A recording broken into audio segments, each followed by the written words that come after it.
आपराधिक तत्वों पर नकेल कसने आबकारी विभाग कोई कसर नहीं छोड़ रहा है। कहीं से कोई भी सुराग लगे ही आरोपी तक आबकारी टीम पहुंच ही जाती है और कड़ी कार्रवाई में पीछे नहीं छोड़ती।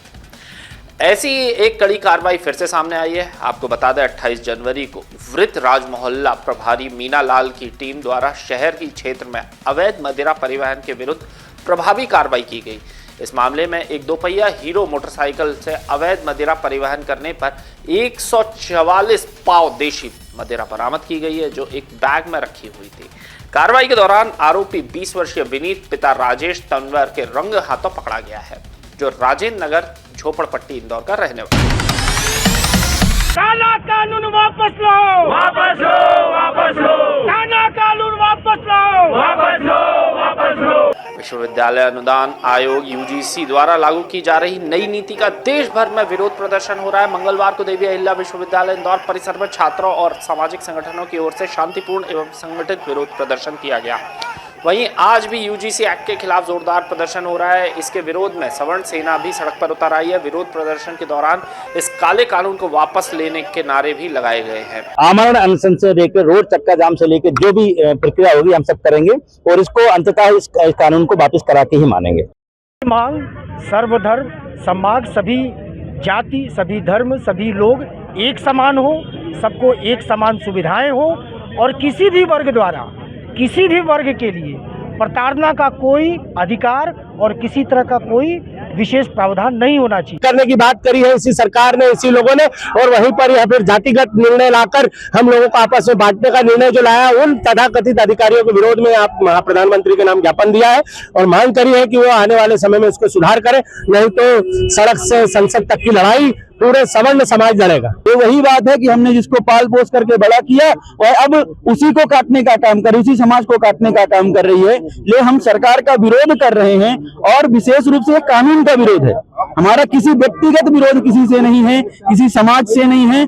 हमारा विरोध इस कानून का है ताकि आने वाले समय में हमारे सवर्ण समाज के जो बच्चे हैं उनका हित हो। कहीं ऐसा ना हो कि हमारे आने बहन बेटियां और हमारे सवर्ण समाज के बच्चों का झूठा कानून लगाकर, जैसे SC ST वर्ग में होता है कि कुछ ऐसे लोग हैं जो इसका गलत फायदा उठाते हैं और झूठा कानून लगा करके हमारे लोगों का करियर बर्बाद कर देते हैं, जीवन बर्बाद कर देते हैं।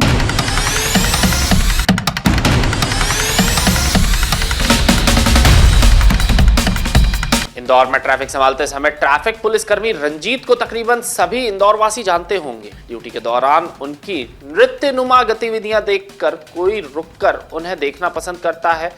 इन नृत्यनुमा गतिविधियों के कारण ही उन्हें डांसिंग कॉप के नाम से जाना जाता है। पर कुछ समय पहले वे अश्लील चैटिंग मामले में काफी चर्चा में रहे। पुलिस विभाग द्वारा उन पर कार्रवाई करते हुए उन्हें कार्यवाहक प्रधान आरक्षक से वापस आरक्षक बना दिया गया है।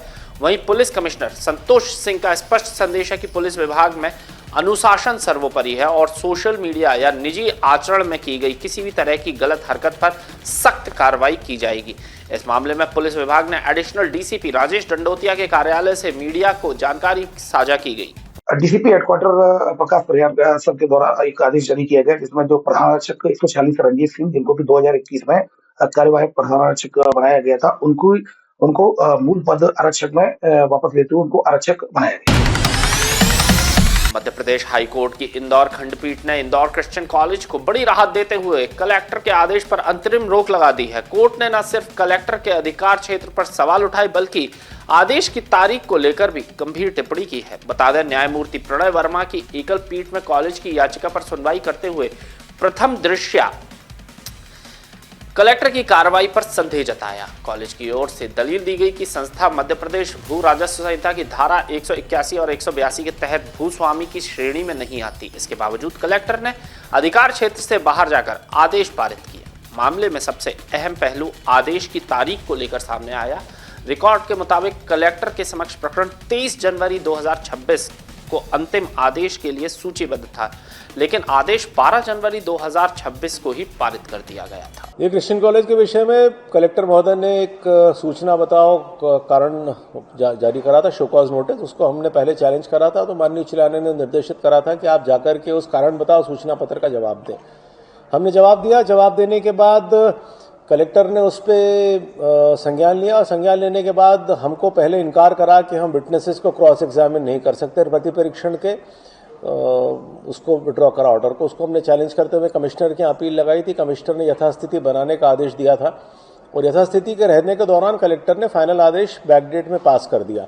उसके बाद हमने चैलेंज करते हुए ये कहा इस आदेश को, कलेक्टर महोदय के आदेश को, कि पहला तो ये मैटर यथास्थिति बनाने का आदेश कमिश्नर का था, इसलिए आप यथास्थिति में कोई आदेश पारित नहीं कर सकते। दूसरा, हमने ये कहा था कि आपको ये न इस विषय पर संज्ञान लेने का अधिकार है और न ही आपको आदेश पारित करने का अधिकार है, क्योंकि ये ग्रांट दी गई है महारानी द्वारा क्रिश्चियन कॉलेज को और न ही कोई कंडीशन का वायलेशन है।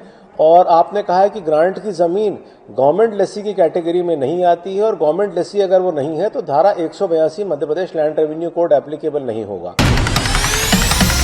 इंदौर के थाना विजयनगर पुलिस ने निवेश के नाम पर धोखाधड़ी करने वाले एक फर्जी एडवाइजरी कंपनी के खिलाफ प्रभावी कार्रवाई करते हुए 6 आरोपियों को गिरफ्तार किया है। आरोप है कि कंपनी खुद को शेयर मार्केट में निवेश से भारी मुनाफा दिलाने वाली बताकर लोगों के झांसे में ले रही थी। सोशल मीडिया और कॉल के जरिए लोगों को शेयर ट्रेडिंग में तेजी से लाभ होने का दावा किया जाता है। बता दें, पुलिस जांच में सामने आया कि कंपनी के पास ना तो कोई वैध रजिस्ट्रेशन था और ना ही निवेश से जुड़ी वास्तविक विशेषज्ञता। आरोपियों द्वारा कंप्यूटर, लैपटॉप और फर्जी सॉफ्टवेयर के जरिए मुनाफे का झूठा डेटा दिखाकर लोगों से पैसे इन्वेस्ट करवाए जाते थे।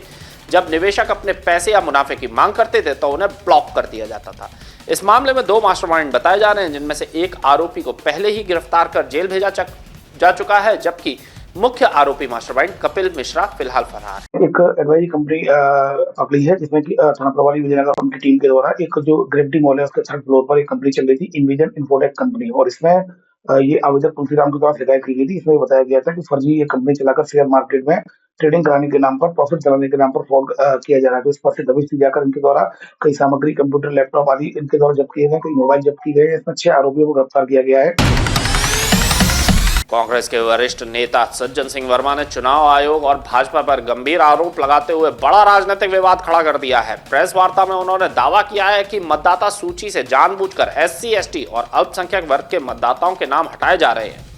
वर्मा ने इसे लोकतंत्र पर सीधा हमला बताया। उन्होंने कहा कि नियमों को ताक पर रखकर बूथ लेवल ऑफिसर से थोक में नाम डिलीट कराए जा रहे हैं और इसके पीछे भाजपा का दबाव कम कर रहा है। सज्जन सिंह वर्मा ने आरोप लगाया कि यह एक सुनियोजित साजिश है जिससे चुनाव परिणामों को प्रभावित किया जा सके। और हम सीधे आरोप लगाते हैं निर्वाचन आयोग पे, प्रदेश निर्वाचन आयोग और केंद्र निर्वाचन आयोग पे, कि भारतीय जनता पार्टी की मिलीभगत के साथ अपरिपक्व ढंग से इन्होंने SIR का कार्य आरंभ कराया है। सब कुछ हो गया, 43 लाख वोट विलोपित भी किए गए, सब हो गया, लेकिन अभी हम सारे लोग सोच रहे थे कि निर्वाचन आयोग बिना भेदभाव के काम करेगा। एक नियम है कि एक BLO एक दिन में 10 नाम फॉर्म 7 जो है वो 10 फॉर्म जमा करा सकता है। इंदौर से चलने वाली नर्मदा एक्सप्रेस में अब रेलवे के द्वारा बदलाव किया जा रहा है। रेलवे ने इस ट्रेन को अब आधुनिक HLB रैक से चलाने का निर्णय लिया है, जिसके बाद अब इंदौर से बिलासपुर के बीच चलने वाली ये ट्रेन 30 मार्च से HLB रैक से चलेगी। रेलवे अधिकारियों के मुताबिक ये ट्रेन वर्षों से ICF कोच से संचालित की जा रही थी, लेकिन अब यात्रियों को आधुनिक और सर्व सुविधा युक्त कोच में सफर करने का मौका मिलेगा। इस कोच की वजह से जहां ट्रेन की स्पीड में भी बढ़ोतरी होगी, वहीं हादसों के दौरान नुकसान भी कम होगा, साथ ही यात्रियों की क्षमता भी बढ़ेगी। कोहरा पड़ रहा है आज थोड़ा सा है, और कोहरे के कारण भी हमारे डिवीजन में, मतलब जो रतलाम डिवीजन ट्रेनें लेट नहीं है, हमें कुछ ट्रेनें जो खासकर जो एक है आपका मालवा आ रही है जम्मू तवी से, वो लेट है और हो सकता है कि 4 घंटे के आसपास लेट यहाँ आए, और बाकी ट्रेनें जो उत्तर से आ रही हो, कोई भी ट्रेनें आज लेट नहीं है, लगभग सभी ट्रेनें समय पे आ रही है। मौसम में एक बार फिर बड़ा बदलाव देखने को मिल रहा है। मध्य प्रदेश में ठंड ने अचानक जोर पकड़ लिया है। मौसम वैज्ञानिकों की माने तो आने वाले 1-2 दिन में इंदौर समेत कई जिलों में तापमान और ज्यादा गिर सकता है।